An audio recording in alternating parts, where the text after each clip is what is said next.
তো আজকে দুপুরে কি রান্না করেছিলাম সেটাই আপনাদের সাথে শেয়ার করব। তো ছবিগুলো দেখতে সুন্দর লাগছে, কিন্তু অনেকটা পরিশ্রম করার পরে ভিডিও বা ছবিটা দেখতে সুন্দর লাগে। এর পেছনে অনেকটা পরিশ্রম থাকে।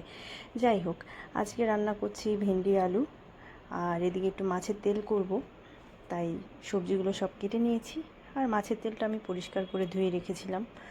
আর ওই পেঁয়াজ, আর যেহেতু আমার অল্প মাছের তেল, তা আমি অল্প সবজি দিয়েছি, আর আমি একা খাবো, তো আমার হাজব্যান্ড খাবে না, তো আমি গোটা রসুন দিয়েছি। আর ওই পেঁয়াজ, লঙ্কা, একটু আদা রসুনের পেস্ট, আর একটু হলুদ গুঁড়ো, একটু ধনের গুঁড়ো, একটু লঙ্কার গুঁড়ো দিয়ে আমি ভালো করে কিন্তু সবজিটাকে আগে ভেজে নিয়েছি, আর তারপরে এইভাবে আমি মাছের তেলটা দিচ্ছি। অনেকে মাছের তেলটা আগে দেয়, মানে গলিয়ে নেয়, পুড়িয়ে নেয়, তো আমি ওভাবে ভালো লাগে না। এইভাবে রান্না করলে মাছের তেলের খুব সুন্দর একটা গন্ধও থাকে, খেতেও ভালো লাগে, আর দুর্গন্ধ আসে না। আর এদিকে আমি একটু সেই আলু ভাজা করব চিংড়ি দিয়ে, ওর জন্য। আর এদিকে দেখেন আমার মাছের তেলটা সুন্দর কিন্তু গলে গেছে, আর সেই জন্য আমি অল্প তেল দিয়েছিলাম সবজিতে, যেহেতু এটা একটা তেল।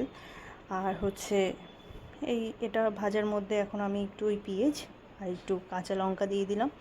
আমি যে কোনো কিছু ভাজাতে প্রথমেই পেঁয়াজ লঙ্কা দিই না, মাঝামাঝি এসে দিই, তা নয়তো পেঁয়াজটা পুড়ে যায়। তো আমি এভাবে দিই, এভাবে করে দেখতে পারেন আপনারা, এই আর কি।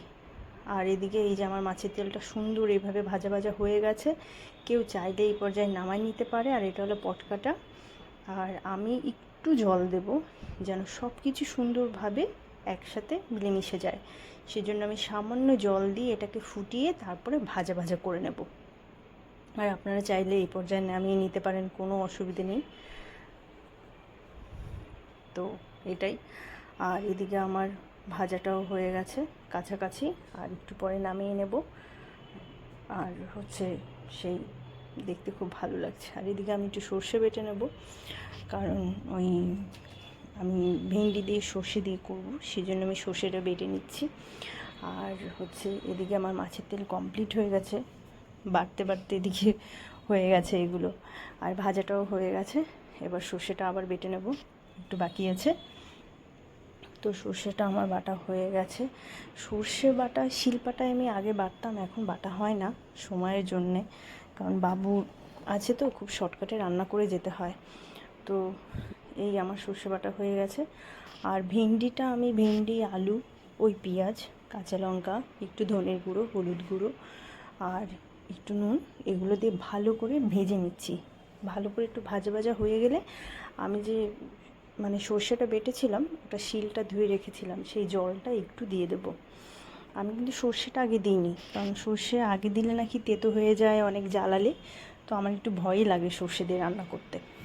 তো এই জলটা যখন শুকিয়ে যাবে, কষা কষা হয়ে যাবে, তখন দেব আমি সর্ষেটা এদিকে আমি একটু জলের সাথে গুলিয়ে রেখেছি। কেউ চাইলে এটা ছেঁকে নিতে পারেন, যেহেতু এই যে কালো কালো একটা খোসা থাকে।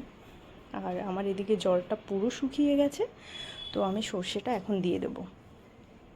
সর্ষেটা প্রথম দিকেই দিয়ে অল্প জলে গুলিয়েছি, যেন বেশি জাল না দিতে হয়। আর আমার ভেন্ডি আলু তো অলমোস্ট মানে সিদ্ধ হয়ে গেছে। আর আমি এখানে কোনো কাশ্মীরি গুঁড়োর লঙ্কা ইউজ করিনি, যে একটু লাল লাল দেখা যাবে, সেই জন্য আমারটা সাদা দেখা যাচ্ছে। তবে ঝোলটা শুকিয়ে গেলে ঠিকঠাক দেখা যাবে। আর আপনারা সবাই কেমন আছেন? আমরা ভালো আছি। আর আমি এতে দিয়েছিলাম একটু কাঁচা সর্ষের তেল নামানোর আগে, আর ভাজা জিরের গুঁড়ো। এভাবে আমি করি।